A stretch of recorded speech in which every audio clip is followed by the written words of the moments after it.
Ini di mana, guys? Ini adalah kantor saya, Dinas Pariwisata dan Kebudayaan Kabupaten Sinjai.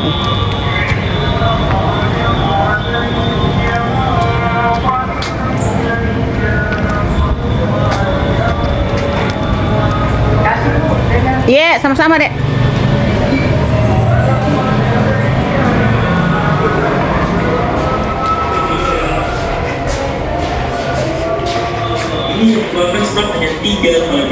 Cara apa?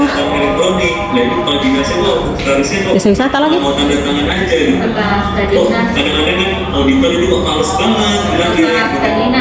Kenapa kita? Kenapa kita? Kenapa kita? Auditor BPK itu Oh. Oke.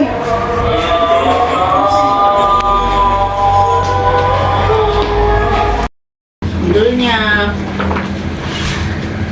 implementasi kebijakan Dinas Pariwisata dan Kebudayaan dalam pengembangan pariwisata. Pengembangan pariwisata, toh? Nggak ikut cinunya budayanya, toh? Di Kabupaten Sinjai, Pak. Berarti ini sangat menyeluruh ini. Dia sangat umum ini, jadi deskripsinya secara umum. Apa yang ingin Anda ketahui? Ada pertanyaannya? Makanya saya, Bu. Iya. Makan diri dulu. Iya. Baik, Bu. Perkenalkan saya Risna Sirwajuni, Spesial Kami Krisna. Iya. Saya dari Universitas Muhammadiyah Sinjai, Prodi Ilmu Pemerintahan, semester 8. Iya. Oh, semester terakhir ke 8, Dek. Sebenarnya sini, Bu, saya ada 4 indikator. Sumber daya, karakteristik barang pelaksana, sikap atau kecenderungan para pelaksana, dan komunikasi antar organisasi dan aktivitas pelaksana. Sebenarnya ini, Bu, yang sumber daya, ini saya tanyakan itu sama Pak Kadis, cuman saya juga mau minta pendapatnya terkait dengan sumber daya.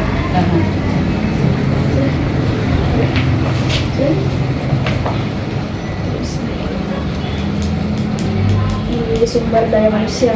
SDM ini? Iya. Pertanyaannya apa? Bagaimana? Kita, Bu, bagaimana kualitas, kapasitas, dan bagaimana pemahaman staf di sini terkait dengan implementasi kebijakan. Implementasi kebijakan tentang pariwisata, toh? Secara umum di Kabupaten Sinjai. Kemarin saya ambil Parkam Perda nomor 19 tahun 2019. 2000 berapa? 19? Oh iya. Sudah ada di situ anunya, gambarannya. Iya. Oh iya. Tapi ini kan 2024. Jadi berarti sudah ada sedikit bukan perbedaan, ada signifikan perubahan, kan? Iya. Kalau perlu pendapat saya secara subjektif, ya, dan bisa juga secara objektif. Kalau saya memberikan pernyataan kepada peneliti atau mahasiswa itu pasti secara objektif, dan saya jujur mengatakan bahwa sumber daya manusia di Dispaduk itu masih minim, ya, karena hampir dominan itu SDM yang ada di sini bukan merupakan alumni pariwisata, ya, tetapi kelebihannya di sini walaupun minim SDM kepariwisataan, tapi personilnya atau timnya, ya, sumber dayanya itu, manusianya itu mau belajar. Jadi mau belajar, mau bertanya, mau berguru kepada orang yang lebih tahu tentang kepariwisataan. Caranya bagaimana? Caranya adalah mengikuti pelatihan, dikuliahkan, mengikuti seminar, dan lain sebagainya. Berbicara tentang sumber daya manusia di Dinas Pariwisata, ya, termasuk saya ini, ya. Saya itu di sini job saya adalah tentang memasarkan pariwisata di dalam dan luar negeri. Pertama yang saya rasakan adalah saya belum bisa secara sistematis dan metode apa yang saya gunakan ketika ingin memasarkan pariwisata ini. Tetapi seiring dengan perjalanan waktu, saya belajar, bertanya, dan dikirim untuk pelatihan. Alhamdulillah sedikit demi sedikit saya bisa banyak mendapatkan ilmu tentang pariwisata tersebut, walaupun tidak secara umum, ya, secara mendalam, tetapi adalah sampai lapisan kedua di dalam mengelola pariwisataan. Namun karena rata-rata teman-teman di sini mereka punya basic pendidikan, misalnya kalau saya kan basic pendidikan adalah ilmu komunikasi, berarti ada sedikit menyentuh tentang pemasaran. Bagaimana cara memasarkan pariwisata dengan menggunakan teknik komunikasi yang saya dapatkan di bangku kuliah dan pengalaman saya ketika saya di instansi lain, seperti itu. Nah, ya saya padukan seperti itu. Jadi saya belajar lagi bahwa minim, tetapi sumber daya yang ada di sini mau belajar dan mau mixkan itu pengalaman-pengalaman yang dapatkan di instansi lain, dan terutama itu sudah banyak teman-teman di sini yang sudah lama di sini, termasuk saya 2019 sampai 2024. Berarti sudah banyak pengalaman, sudah banyak tempaan yang didapat, sehingga itu bisa memperkaya kita punya pengalaman dan wawasan, ya, seperti itu. Namun mungkin sedikit saran untuk ke depan kalau ada rekrutmen pegawai negeri, ya, difokuskan kepada background pendidikan kepariwisataan, ya, dan kalau ada mutasi mungkin lebih bagus kalau memang backgroundnya kepariwisataan sehingga itu bisa kena, ya. Tapi itu tadi saya bilang tetapi ya, walaupun demikian itu pekerjaan bisa berjalan sampai sekarang. Pekerjaan tugas-tugas dari dinas pariwisata itu bisa tetap berjalan, ya, karena semua itu kita mau belajar, kita mau berbagi, diskusi. Tidak ada sih yang terhambat sampai sekarang. Cuma saya bilang kalau ada sumber daya manusia yang memang background pariwisatanya, bisa lah ditempatkan di sini supaya ini kita bisa semua program ataupun visi misi kepariwisataan itu bisa tercapai. Tetapi sampai saat ini tercapai, cuman itu kan bukan kendala, ya, itu saran saya supaya bisa lebih kena gitu, seperti itu. Jadi selanjutnya di sumber daya finansial keuangan, anggaran. Bagaimana sumber daya anggaran di sini dinas pariwisata dalam mengembangkan pariwisata di Kabupaten Sinjai? Oh iya, khusus untuk anggaran pariwisataan, ya, untuk mulai tahun 2019 hingga 2024, ya, memang masih minim, ya, karena untuk anggaran itu tidak ada, maksudnya tidak dianggarkan karena pemerintah daerah mungkin memang tidak menganggarkan, tetapi kita tertolong dengan adanya dana mandatori. Dana mandatori itu adalah keywordnya yang dikelola oleh bidang kebudayaan. Nah, kalau ada bidang kebudayaan berarti kita sudah bisa masuk di event-event. Misalnya kalau di bidang kebudayaan, eventnya bidang pemasaran itu berjalan, misalnya pemilihan pariwisata, audisi lomba Gita Bahana Nusantara, audisi event Sinjai Kultur Karnival. Ya, walaupun mungkin tidak ada anggaran dari DAU, tetapi kita bisa tertolong dengan adanya dana mandatori itu dari pemerintah pusat. Iya, tapi dipusatkan khusus untuk kegiatan kebudayaan, tapi khusus untuk kegiatan kepariwisataan itu sangat minim, ya. Jadi untuk mendukung pekerjaan itu kalau bukan karena dana mandatori kita tidak bisa berjalan. Tapi syukur-syukur, ya, kita untuk pariwisata itu bisa tertolong dengan adanya dana mandatori. Nah, itu lagi kekurangannya adalah dana pemeliharaan objek-objek wisata itu tidak ada. Bukan minim, tidak ada. Karena kalau ada destinasi wisata yang rusak, apakah lubang atau catnya sudah kusam atau sudah ambruk, dia punya papan bicara itu kan tidak bisa diganti, bukan uang kan. Jadi ke depan itu kalau bisa difokuskan bahwa tetap ada anggaran untuk pemeliharaan, anggaran untuk promosi, dan anggaran untuk pembangunan sarana dan prasarana objek wisata. Lanjut di infrastruktur, bagaimana sumber daya, maksudnya bagaimana fasilitas pendukung baik fasilitas peralatan, fasilitas fisik di dinas pariwisata. Kantornya atau wisatanya, destinasinya. Ya, kalau destinasi itu bisa dibagi, ya, destinasi wisata yang dikelola oleh pemerintah daerah itu ada 7, ya. Saya beri contoh Taman Tongkeng. Boleh dikatakan sudah lengkap, ya, tapi minus daripada toilet, ya. Tetapi kan ada toilet di Sakineben di rumah tetangga, ya. Itu sudah lama kita ancang-ancang, sudah lama direncanakan, tetapi belum terlaksana sampai sekarang. Kembali lagi ke poin itu pertanyaan kita bahwa bagaimana finansial daripada anggaran pariwisatanya tidak ada. Jadi praktis kita tidak pernah membangun lagi sarana-sarana atau spot-spot wisata sejak tahun 2019 sampai saat ini tidak ada lagi, apalagi di pemerintah tidak ada sama sekali.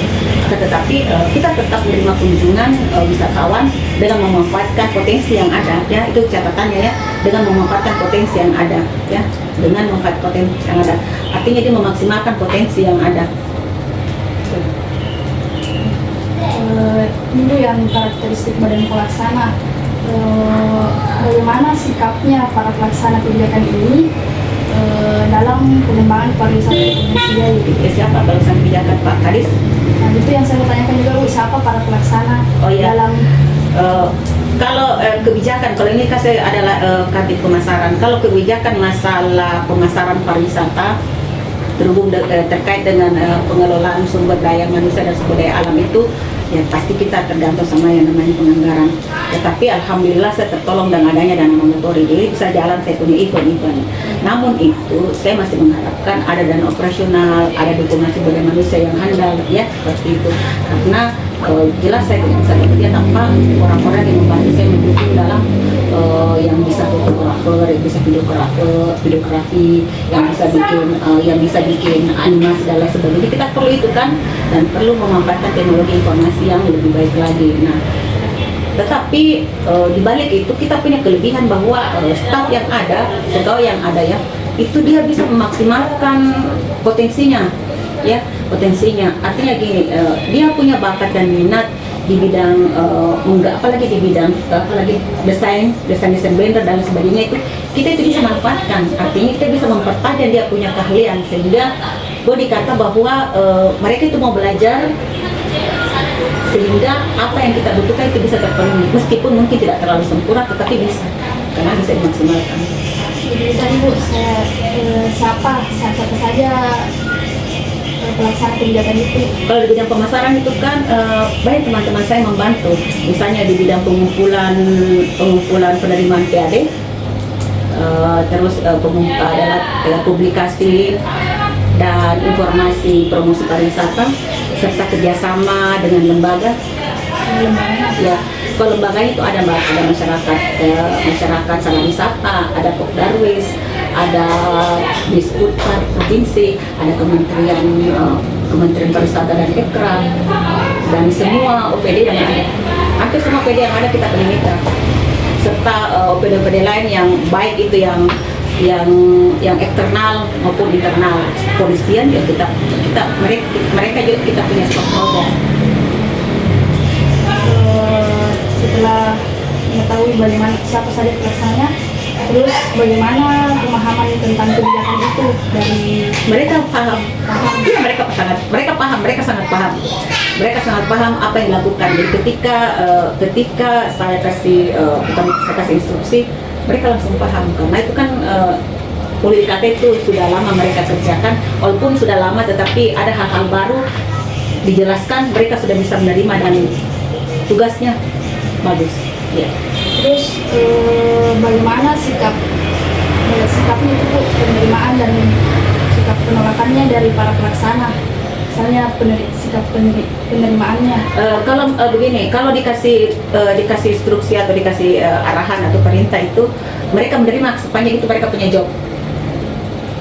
Kalau mereka bukan punya job, bukan menolak, disarankan kepada saya, Bu, mungkin ini yang punya job Ibu. Kalau masalah publikasi ataupun dokumentasi promosi pariwisata, ini punya job, Ibu Nana punya job. Atau kalau mitra, oh mungkin Pak Rom yang punya job. Jadi bukan menolak, sering memberikan masukan. Saya kadang lupa, oh kita Ibu, ambil kita ini, oh Bu, bukan mungkin job, mungkin seperti ini. Akhirnya saya bilang, oh iya jobnya, tidak ada yang menolak.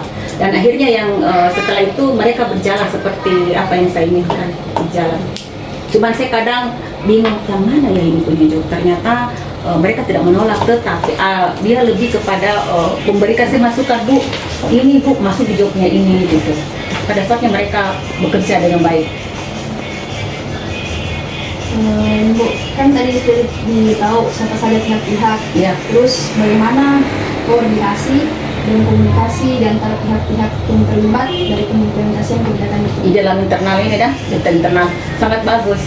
Pertama kami punya grup WA, yang kedua hubungan kami secara silaturahim dan secara komunikasi dengan teman-teman di bidang pemasaran alhamdulillah lancar. Dan mulai sedetil mungkin itu, mulai A sampai Z itu mereka koordinasikan kepada saya, demikian pula kepada saya ada sesuatu yang saya dapat, ada sesuatu yang saya ingin bagikan, saya share ke grup, atau paling tidak saya langsung berbicara, berdiskusi dengan mereka. Karena rapat itu kalau rapat itu setiap 2 kali dalam 1 bulan, itu internal bidang pemasaran untuk menghasilkan masukan-masukan dan evaluasi pekerjaan apa yang sudah dilakukan, ini apa kurangnya sih, apa yang akan dilakukan untuk tahun depan, dan bagaimana nanti desainnya untuk tahun depan, apa yang kita inginkan supaya tidak terjadi seperti ini. Jadi ada evaluasi, tetap ada evaluasi. Terus Ibu, bagaimana implementasi kebijakan Dinas Pariwisata terhadap pengembangan pariwisata di Provinsi Jember? Bagaimana penerapan atau pelaksanaan kebijakan itu? Kalau penerapan kebijakan itu kan silahkan cari ada itu diundang di Perbuk Sinjai tentang pengelolaan usaha jasa pariwisata. Kalau tidak salah itu nomor 13 tahun 2016-2017. Coba cari itu. Itu adalah salah satu implementasi kebijakan pemerintah daerah mendukung untuk pengelolaan destinasi wisata. Di situ ada semua deh ya. Perbuk tentang pengelolaan usaha jasa pariwisata. Ada itu 2000 berapa itu deh? 2016 ya, 2017. Iya, di situ banyak pasal-pasalnya, termasuk usaha pariwisata, termasuk pengelolaan dan pengembangan pariwisata, ada itu deh. Terus saya rasa itu sudah sangat mendukung kalau untuk daerah ya. Adapun untuk perizinan dan lain-lain itu masuk lagi ke dulu kan kita mengelola perizinan tentang kalau ada kafe yang mau berdiri, kita di sini pintunya untuk memperoleh perizinan, tapi sekarang sudah melalui apa itu yang satu pintu di ini PTSP, sekarang nanti PTSP di penanaman modal dan pelayanan terpadu, jadi mereka sudah di sana. Jadi kita cuma sekadar untuk memberikan pelayanan dan diskusi pada masyarakat, memberikan bimbingan kepada masyarakat. Ini lagi saya tanyakan itu Bu, bagaimana upaya yang dilakukan Dinas Pariwisata dalam pelaksanaan kebijakan pengembangan ini? Banyak upaya yang dilakukan adalah turun ke lapangan, monitor dan evaluasi, melakukan rapat koordinasi. Ini kan baru ada rapat koordinasi di atas. Kalau ada itu kita panggil camatnya, kita panggil perangkat desanya, kita panggil instansi terkait, kita laporkan ke Pak Bupati, laporkan ke Pak Sekretaris Daerah, seperti ini kita punya kegiatan. Terus untuk mensukseskan desa wisata, kita dampingi mereka sampai mereka juara. Untuk lomba desa, kita dampingi mereka sampai juara. Banyak hal yang kita lakukan di dalam mendukung apalagi upaya sektor pariwisata. Terus yang paling kena itu adalah selalu mengingatkan kepada teman-teman pengelola objek wisata agar melakukan pelayanan yang maksimal kepada pengunjung, karena hanya pelayanan itu yang bisa membuat pengunjung kembali lagi dan lagi gitu. Apalagi tentunya pasti adalah penyediaan sarana dan prasarana. Tahun 2019 kita berhenti, kalau tidak sebenarnya ada uang sampai sekarang. Di penyediaan sarana dan prasarana, penyediaan sumber daya manusianya, penyediaan gaji terhadap karyawannya bekerja, terus memberikan bimbingan, terus mengirimkan mereka ke suatu lembaga untuk diisi dia punya pengayaan informasi dan informasi supaya mengatakan wawasannya. Terus itu mereka Pak Kadis itu selalu mengkader itu bawahannya agar selalu mengisi kita punya otak untuk selalu menjadi pilar atau paling tidak menjadi yang terbaik di mata masyarakat. Artinya selalu mendampingi teman-teman yang di dalam mengelola pelaku usaha, jadi selalu berkoordinasi dengan pelaku usaha kafe, hotel, apalagi tentang layanan-layanan publik lainnya. Sebenarnya yang paling banyak itu adalah penyediaan sarana dan prasarana. Cuman karena sampai sekarang penyediaan sarana dan prasarana, terus koordinasi dengan pelaku industri pariwisata, terus mengirimkan pelaku wisata atau mengadakan pelatihan, lalu pendampingan untuk desa wisata, pendampingan untuk lomba desa dan lain sebagainya. Banyak sekali saya lakukan. Terus memajukan budaya lokal, ya, terus mengenalkan budaya lokal kepada generasi milenial, ya. Lalu memilih ikon pariwisata melalui duta pariwisata, ya. Terus untuk seni ada seni paduan suara, itu adalah mengenalkan kebudayaan Indonesia kepada anak-anak itu dengan mengadakan event audisi lomba Gita Bahasa Nusantara. Terus SCC Sinjai Culture Carnival ada mengadakan pawai dengan maksud adalah memperkenalkan budaya lokal Kabupaten Sinjai, terutama memperkenalkan objek wisata atau destinasi wisata yang ada di Kabupaten Sinjai secara keseluruhan. Ya. Kita tadi sudah tahu bagaimana payahnya Bu. Ya. Sekarang kendala atau hambatan dalam mewujudkan kebijakan itu. Kendala atau hambatan. Kalau saya tuh tidak ada kendala. Iya, maksudnya gini, memang kalau kendala dana ada ya, tapi kalau orang berpikir dana tidak bekerja gitu orang, pokoknya kita deh, ya, ya. Jadi kalau saya mengatakan, minim anggaran, kalau minim anggarannya bekerja. Jadi memaksimalkan apa yang ada. Ketika ada peliputan atau ada pengambilan gambar atau ada mengambil data informasi di suatu tempat di destinasi wisata ya dek, atau di pelaku usaha dibawa di desa ataupun di tempat destinasi wisata, kita tidak pernah terkendala bahwa harus ada uang bensin, enggak dek, harus ada uang makan, tidak, karena dengan secara sukarela itu loh dek, gimana ya, gotong royong. Saya rasa kalau saya itu pemerintah, saya punya staf, tergerak hati saya bahwa meskipun saya tidak dibarengi dengan dana, saya ini selaku orang tua bagi mereka sebagai staf itu tetap saya kembali berdiriku. Mereka turun ke bawah pasti masih ada uang bensin walaupun sedikit gitu loh. Jadi kita bayangkan waktu COVID itu kan tidak ada sekali dana, tapi tidak ada kendala karena semua berjalan sukarela, berjalan dengan wajar dan berjalan secara alamiah. Kalau kita berpikir harus ada dana ini, nggak bisa jalan semuanya deh. Tapi semua jalan dan kita tidak menganggap kendala dana itu merupakan sesuatu yang penghalang yang besar. Tapi kita, kalau saya pribadi menjadikan challenge, tantangan, bagaimana saya bisa terobos itu. Nah kalau kita mau berada di zona nyaman terus, kapan kita mau berhasil? Oke gitu? Ya, harus melewati semuanya deh. Jadi itu saja di dana saja begitu. Bukan dana sebagai challenge itu kalau kalau dana itu deh kayak kayak hambatan secara nasional itu gimana deh, karena dikasih begini, saya dikasih dana 100 juta, pasti dia masih kurang, dikasih lagi 500.000 masih kurang, kapan puasnya? Kan gitu? Jangan bilang dana, bilang begini, selama tidak ada dana karena sesuatu, kekurangan dalam biaya operasional itu bukan dana, tetapi dianggap sebagai challenge, tantangan untuk melewati itu. Karena semua di sini, kalau untuk teman-teman kita di sini ada pejabat struktural yang mau berbagi kan, gitu. Tidak ada pernah, kita tidak pernah. Kalau mau mengelola usaha itu harus dari hati. Jadi katanya orang, cintai pekerjaanmu sehingga kamu bisa bertahan. Kalau saya tidak mencintai pekerjaanku, saya tidak bertahan sampai sekarang. Sudah hampir 7 tahun di sini. Kalau saya cinta berarti saya suka, saya betah di sini. Ada orang itu tuh dek, sudah 6 tahun, 7 tahun, kapan kak dikasih pindah? Tetap juga saya mau dikasih pindah, dipromosikan, tetapi tidak menjadi sesuatu yang membuat saya gelisah, tidak. Saya anggap sesuatu pekerjaan yang sedih bagi saya. Bagaimana mengelola seni itu sehingga saya bisa membantu kepariwisata, membantu pimpinan untuk mewujudkan visi dan misi. Terima kasih. Ya, tulis kita nak. Iya. Mencintai pekerjaan adalah seni. Bukan Moto itu. Ya, mencintai pekerjaan itu adalah seni. Iya, seni.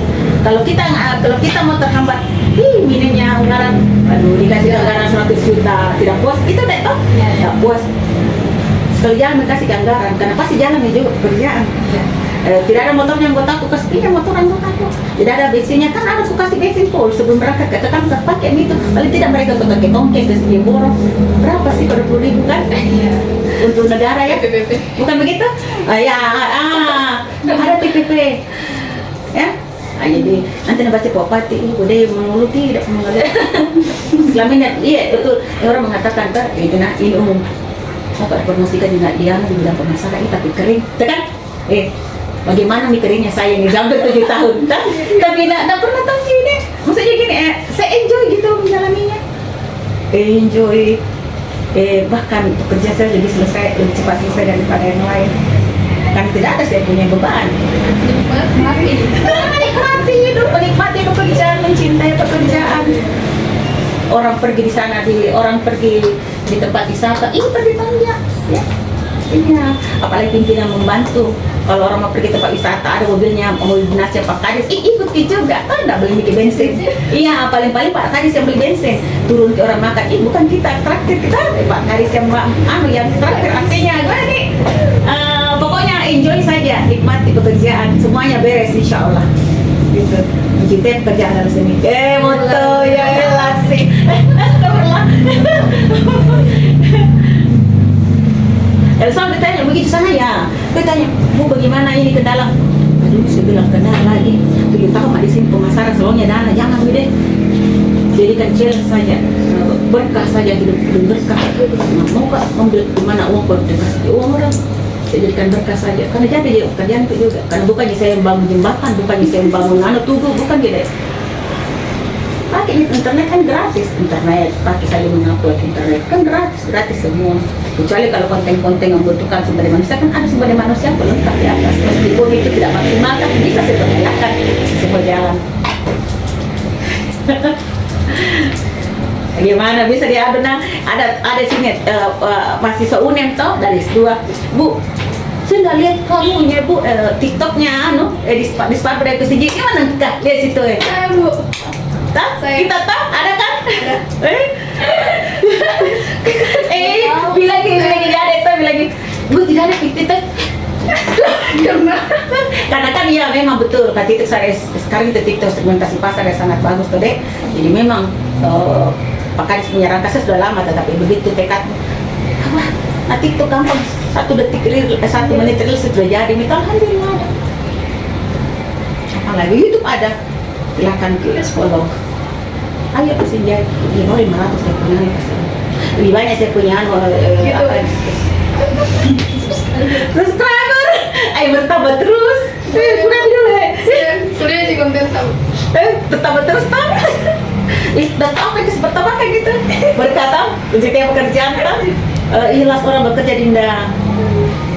Nanti kalau bekerja kena jangan selalu tantangan kayak tempat ini tidak ada uang jangan begitu. Cuma bekerja. Yang penting ada gaji tak, leh. Nah, gaji tak yang memadai, banyak gaji tak, gaji kasih kunci 3 juta atau gaji 4 juta atau 5 juta, itu dulu, tak? Mau dikasih sarana prasarana, mau kayak uang bensin, jangan berpikir begitu, kerjakan begitu. Yang penting ada kita pakai jalan ke tempat itu. Kan biasa tugas lapangan tuh deh, terus tidak ada kasih uang makan, biar makan dulu. Bukan begitu deh, terus kenyang memang. Tak? Saya kan tidak pernah kasih tidak makan payah tak dulu. Kalau bisa bikin kayak bekal, telur ceplok dengan nasi. Di sini kan rata-rata gitu deh. Kasihan. Tapi alhamdulillah semua bekerja dengan bagus. Kenapa? Udah dulu korektor dulu.